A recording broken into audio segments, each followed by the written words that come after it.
পাকিস্তানের একটা হেফজখানা মাদ্রাসা, আগের যুগে কিন্তু লজিং দিত, এখন তো লজিং নাই বললে চলে, জাগির মানুষ নেয় না, লিল্লা বোর্ডিংয়ে সবাই খায়, ঠিক কিনা জোরে বলেন। আগে লিল্লা বোর্ডিংটা কম ছিল, বাড়ি বাড়িতে জাগির নিত মানুষ, গরিবরাও নিত। তো পাকিস্তানের এক হেফজখানা, তো ওস্তাদরা এই বাড়িতে বাড়িতে ছাত্র ভর্তি হলে লজিং দেয়। আর দুটা ছেলে ভর্তি হয়েছে, এই দুটা বাচ্চা হলো যমজ, চেহারাও এক, বোঝা যায় না যে কোনটার নাম হাসান কোনটার নাম হোসাইন, চেহারাও এক, তো যমজ সমান। তো ওস্তাদ বড় হুজুর যখন এলাকায় বের হয়েছে লজিং দিবে, এরা দুইটা আবার পিছে পিছে যায় আর কয় যে হুজুর আঙ্গ যে বাসায় দিবেন আঙ্গ দুই বাইরে এক বাসায় দিয়ে, কয় যে রাখ, একজনই নেয় না, দুইজন কেউ নিবে।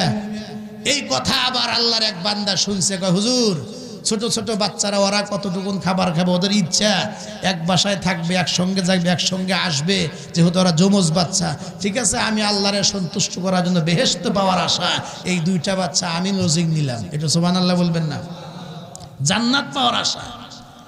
তা আসরের পরে আমাদের হেফজখানার নিয়ম হলো রাত্রে 9টার পরে খাবার খায়, কারণ সন্ধ্যায় খাবার খায় ক্লাসে বসলে পড়া মুখস্থ হয় না, এই জন্য খানা আয়না রাখে, ওই একেবারে ঘুমানোর আগে আগে খেয়ে ওযু করে ইস্তেঞ্জা সেরে এরপরে ওরা বিছানায় ঘুমায়, এটা প্রায় হেফজখানার একই নিয়ম। তা আসরের পরে এরা দুই ভাই গিয়ে খাবার নিয়ে আসে। ওই লোকটা আবার ডায়াবেটিসের রুগী ছিল, স্বাস্থ্য অনেক বেশি। তো এই লোকটা কয় যে বাবারা তোমরা আসরের পরে খেলাধুলা করবা, পারলে পড়াশোনা করবা, আসতে হবে না, আমার যেহেতু পথ হাঁটতেই হয়, তাহলে আমি হেঁটে হেঁটে গিয়া তোমাদের খাবারটা রাত্রে আমি সময় মতো পৌঁছা দিয়ে আসবো, তোমাদের আসার দরকার নেই। আমাদের মাদ্রাসার ছেলেরা বেয়াদব হয় না, ভালো করে মনে রাখবেন, একটু দুষ্ট হয়, দুষ্ট আর বেয়াদব কিন্তু এক না, কথা কন না, কথা ঠিক কিনা? আমাদের এই কওমি মাদ্রাসার হেফজখানার বাচ্চারা একটু দুষ্টামি করে, এটা আমরা স্বীকার করি, কিন্তু আমাদের এই লাইনে কোনো বাচ্চা বেয়াদব হয় না, আর বেয়াদব যদি কেউ হয় আল্লাহ পাক তার এই লাইনে রাখে না, কথা কন না, কথা ঠিক কিনা? আমাদের ছেলেরা বেয়াদব হয় না, তবে একটু দুষ্টামি করে, এটা জানি। এই দুইটা বাচ্চা, তার যে লজিং মাস্টার লোকটার স্বাস্থ্য একটু খুব বেশি, নিয়মিত রাত্রে খাবার দিয়ে যায়, এরা চাচাও কয় না, মামাও কয় না, জেঠাও কয় না, কিছুই কয় ডাকে না, এরা দুই ভাই মিলে দুষ্টামি করে একটা নাম দিছে, খুব সুন্দর নাম, নাম দিছে মটকা। কি নাম দিছে? মটকা নাম দিয়ে এরা দুই ভাই মিলে এই মটকা নামে ওরাই কয় আর কি। তো আমাদের এই বাচ্চাগুলো একটু দুষ্টামি করে, তার কারণ আছে, রাত দিন 24 ঘন্টায় ওস্তাদের সামনে থেকে ওরা দুষ্টামি করবে কখন? হঠাৎ যদি ওস্তাদ একটু ইস্তেঞ্জা যার 10টা মিনিট দোকানে একটু চার পান খেতে যায়, আল্লাহ পাকের রহমতে ওরা 10 মিনিটে সারাদিনের কাজ আদায় করে ফেলে, কথা ঠিক কি না?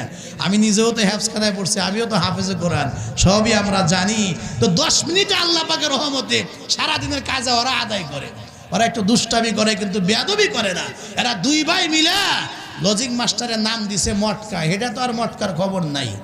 তো রাত্রে 9টার দিকে সব বাচ্চারা খেতে বসছে, লজিং মাস্টার খাবারটা নিয়ে মাদ্রাসার পিছন দিক থেকে মাত্র বারজারের নিচ দিয়া অন্ধকারে মাত্র মাদ্রাসার বারান্দায় পাড়া দিছে। এমন সময় দুই ভাই সবাই খানা খাচ্ছে, এরা পাশে বৈশা গল্প করে আর কয়, ভাই বলে কি, সবাই খানা খায়া শেষ করে আঙ্গ মটকার তো এখনো খবর টবর দেখি না।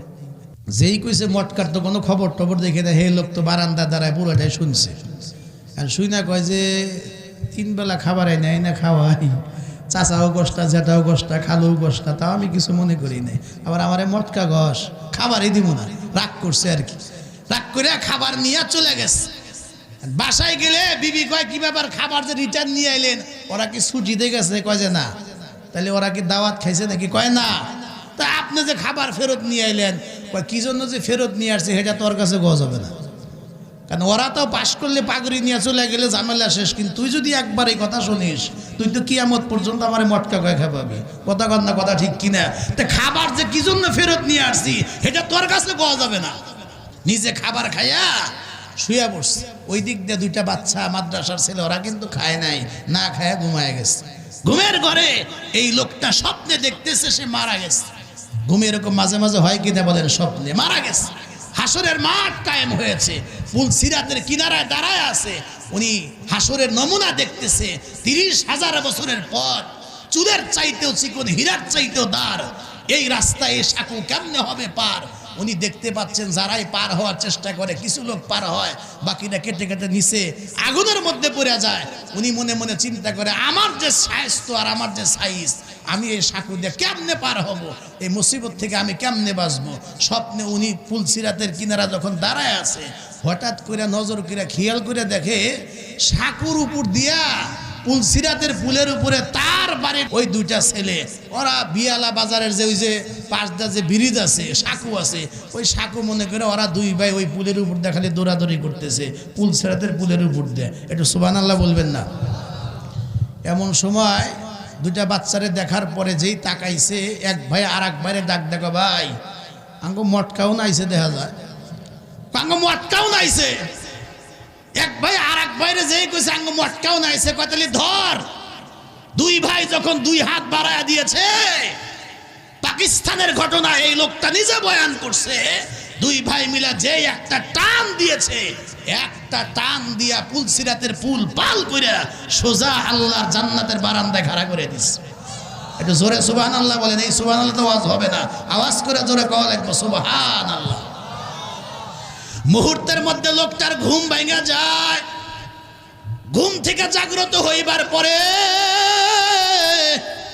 কনকনে শীতের ভিতরে স্যান্ডেলটা পর্যন্ত নিতে ভুলে গেছে, একটা দৌড় দিয়া মাদ্রাসার মাঠে এসে দাঁড়ায় গেছে।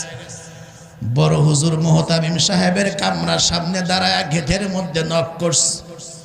বড় হুজুর দরজা খুলবার পরে আশ্চর্য হয়ে লোকটার চেহারার দিকে একবার দেখে, আবার ঘড়ির দিকে তাকায় দেখে রাত্রি 2টা, সোয়া 2টা, 2:30 বাজে, কনকনা শীত।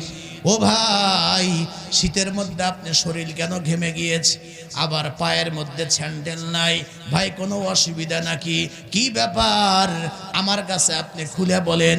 এর আগে বড় হুজুর তখন যেই কথাগুলো জিজ্ঞেস করার পরে এই লোকটা ডাক দেয়, বলে হুজুর আগে বলুন, রাত্রিবেলায় ওই যে আমার বাড়ির লজিং 2টা ছাত্ররে আমি খাবার খাওয়াই, রাত্রিবেলা ওদের সঙ্গে এই ঘটনা হয়েছে, আর আমি যে ঘুমের ঘরে এই স্বপ্ন দেখছি। হুজুর একটু মেহেরবানি করে বলবেন তো এই স্বপ্নের তাবির আর ব্যাখ্যা কি হইতে পারে? বড় হুজুর ডাক দিয়া কয়, আমি একজন মুফতি সাহেব, আমি একজন আলেম, এ স্বপ্নের ব্যাখ্যা কি হবে তা তো আমি জানি, বলবো, তবে আমি আপনাকে জিজ্ঞেস করি, আপনি বলুন এই স্বপ্নের ব্যাখ্যা কি হইতে পারে? লোকটা থরথর করে কাঁপে আর 2 চোখের পানি ছেড়ে ডাক দিয়া বলে, আমি তো হুজুর স্বপ্নের ব্যাখ্যা জানি না, আমি আলেম নই, তবে আমার মন বলে এই স্বপ্নের ব্যাখ্যাটা এমন হওয়া উচিত। আর স্বপ্নের ব্যাখ্যাটা বোধহয় এমনই হইতে পারে, কেউ যদি এই জাতীয় মাদ্রাসার বাচ্চাদের মাথার উপরে হাত বুলায়া দেয়, এতিমদের খাবার ব্যবস্থা করে, এই মাদ্রাসার তালেব ইলমদেরকে বুকে জড়ায় নিতে পারে, এই মাদ্রাসার সাথে সম্পৃক্ত থাকতে পারে, আমার মন বলে ওই লোকটা কবরেও পার হয়ে যাবে, পুলসিরাতও পার হয়ে যাবে, জাহান্নাম পার হইয়া আমার মন বলে ওই লোকটা জান্নাতের উপযুক্ত হবে। বড় হুজুর ডাক দিয়া বলে, আপনার এই মনের কথাই হইল এই স্বপ্নের চূড়ান্ত ব্যাখ্যা।